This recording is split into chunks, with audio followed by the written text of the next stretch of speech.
Okay, so let's dive into this. For, gosh, decades now, there's this one place, Area 51. It's always kind of existed on the edge, reality, conspiracy. Right, just the name itself. Exactly. Saucers, secrets. We even saw, what was it? The Air Force putting out a serious warning recently. Yeah, because over 1 million people said they were going to raid the place on Facebook. Remember that? That's right. Just a joke event, but still. Yep. Why does this patch of Nevada desert still grab us like that? Well, it taps into something pretty deep, doesn't it? That human need to know what's hidden. To pull back the curtain. Yeah, what are they hiding? What tech? What truth? Totally. And that's what we're getting into today with your sources here. We've got articles, reports. Some really fascinating personal stories, too, all trying to peek behind that curtain, like you said. And this material gives a really good look at the whole Area 51 mystery, but it also takes some surprising detours. Yeah, it connects this hunt for earthly secrets to, well, something quite different. Okay, so our mission for this deep dive, pull out the key stuff from your sources. And we're kicking off with a story that honestly sounds wild, like fiction. A guy who supposedly got inside Area 51 and, came back to talk about it. Tell us about him. Okay, so this is Jerry Freeman, and according to your sources, he wasn't like some UFO nut looking for little green men back then. Right. This was 1996. He was an anthropologist from California, and his mission was historical. Yeah, he wanted to trace the path of pioneers, gold rush folks from 1849. The ones who tried that risky shortcut through Nevada ended up in Death Valley, a real tragedy. Exactly. And they left carvings in rocks, historical markers he needed to find for his research. Okay, makes sense, But here's the thing. Some of those important historical sites ended up smack bang inside the Nevada test site. Specifically, Area 51. Oh, so he needed access. Right. He just wanted to document history, wasn't trying to sneak in at first. He asked the Park Service, Bureau of Land Management.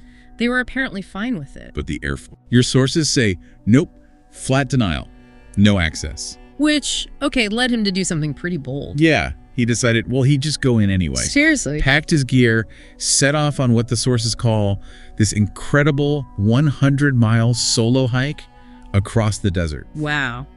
Solo. Yep. And mostly at night, trying to avoid getting caught. And the sources say he actually did it, got inside. That's what they claim. Made it past the perimeter. Astonishing. But the real kicker, the mystery, came later in his trip. Right. So he's out there for about a week, solo, and he gets to the area around Papoose Lake. Papoose Lake, that dry lake bed, the one linked to a DIS-4. Exactly. Your sources note that connection. Yeah. S4, this supposed secret underground base.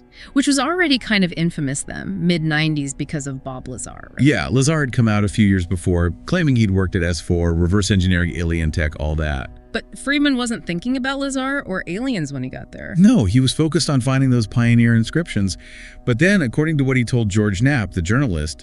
What he saw that night at Papoose Lake, it totally shifted his view. Okay, what did he see? So he's standing near the lake bed, it's dark, and suddenly he sees what he described as a doorway, just opening up in midair above the lake. A doorway. Yeah. And this intense, bright blue light streamed out of it. And then, poof, gone. Just winked out. Whoa. Yeah. A doorway of light? Yeah. Inside Area 51. That's quite an image. Definitely. He also said, during the day, the lake bed looked totally normal, unremarkable. But at night? At night, he could clearly see security lights around it and other lights near the middle that seemed to, open and close. And he felt something, too. Yeah, he reported feeling vibrations under his feet. Lasted about 2 minutes, he said, like tiny earthquakes. Huh. Any idea what caused them? Well, he guessed maybe they were testing something right underneath him. Or maybe the vibrations traveled from the main base at Groom Lake. And he was obviously worried about getting caught right then. Oh, yeah. He said he figured if they'd spotted him there, they would have lit me up like a Roman candle. Yikes. That really underlines how secret, how sensitive that whole area was, and still is, really. Totally. And think about the timing. Freeman's trek was 96. The CIA didn't even admit the base existed until, 2013? That's right. Decades later. And the sources point out that same year, 1996, some civilian workers at Area 51 actually filed a lawsuit. About toxic waste exposure. Exactly. But the government, in court, refused to even say Area 51. They just called it Groom Lake, cryptically. And didn't President Clinton do something too? He did. Signed an executive order specifically exempting the base from environmental disclosure laws.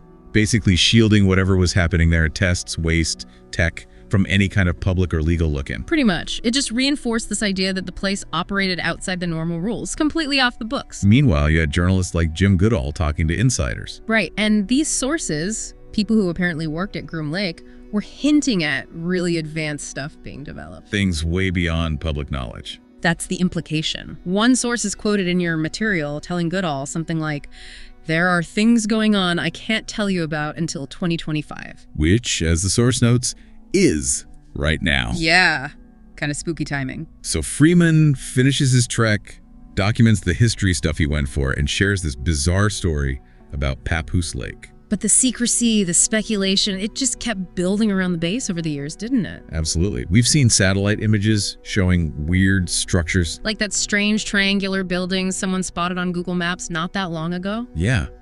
And you still hear reports, whispers in the aerospace world about experimental planes, advanced propulsion. And there's still this push for answers, for declassification. Your sources mentioned that new task force in Congress, led by Anna Paulina Luna. Right. Actively trying to get decades of CIA secrets opened up, potentially stuff related to UFOs, UAPs, whatever you want to call them. So Freeman's doorway of light, could it be some kind of advanced tech, like what Goodall's sources hinted at? Maybe. Or maybe something more exotic, tied to the Lazar claims about S4. Or just another piece of a very classified, very long-running program we still don't know about. The sources kind of lay out those possibilities, but yeah, ultimately the question mark remains. It really comes back to that deep human drive, doesn't it? Wanting to know what's behind the curtain. Why else would millions joke about storming the gates? Just for a chance to see something. Exactly. And that theme, the hunger for hidden stuff, for secrets, that's where the source material you provided takes a really interesting turn. It shifts gears quite dramatically. Yeah, it suggests our fascination with places like Area 51, trying to uncover secrets here on Earth. It's relatable. Because we all chase knowledge, right? We want answers. Maybe we even like secrets. But then, according to these sources, the biggest truth, maybe the ultimate secret, isn't presented as being locked away like that. Not behind fences, not guarded, not hidden in the desert. No. The material brings up this powerful image, a metaphor from ancient history, the temple in Jerusalem. Ah, the huge curtain. The veil. Exactly. That massive curtain that physically separated the holiest place, representing God's presence, from everyone else. A symbol of separation. The source links it to the barrier caused by human sin. That's the interpretation presented, yes. Right. But then, something pivotal happened. When Jesus died. According to the source material, yes. When Jesus died on the cross, it recounts that this temple curtain was torn, miraculously, top to bottom. And the meaning in this view.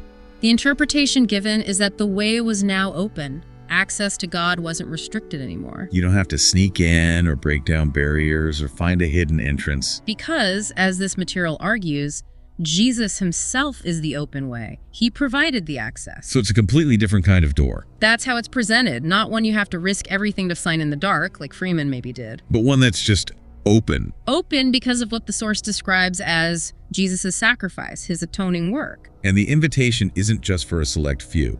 No, according to this perspective in your sources, it's for anyone who recognizes their need and chooses to walk through that offered door.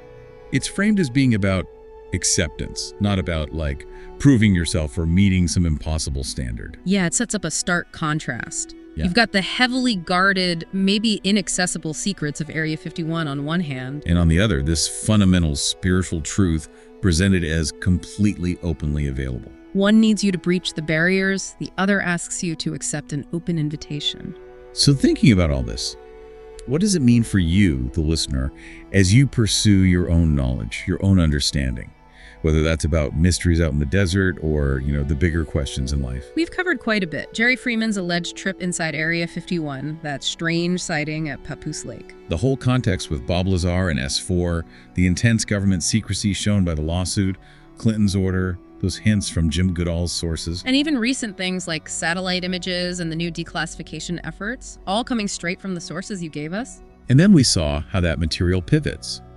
It connects our very human urge to uncover secrets here on Earth to a spiritual message, using that temple curtain metaphor to talk about separation, sin, and presenting Jesus' death as tearing that curtain, opening a path, a totally different kind of door that doesn't involve sneaking around. You're tuning in because you want to understand things, get insights into complex stuff. That's what this deep dive is all about. Exactly. So here's a thought to chew on, based on everything in the sources today.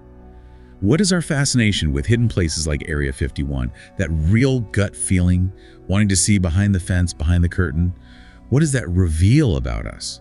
About our basic human desire for secrets? And then how does that deep-seated desire square with the idea presented right there in the source material that maybe the most important truth, the most significant door, isn't hidden at all? That it might be openly available, waiting not for intrusion, but for acceptance. What does it really mean to chase after something hidden versus simply embracing something that's offered freely? Definitely something to think about long after we wrap up here.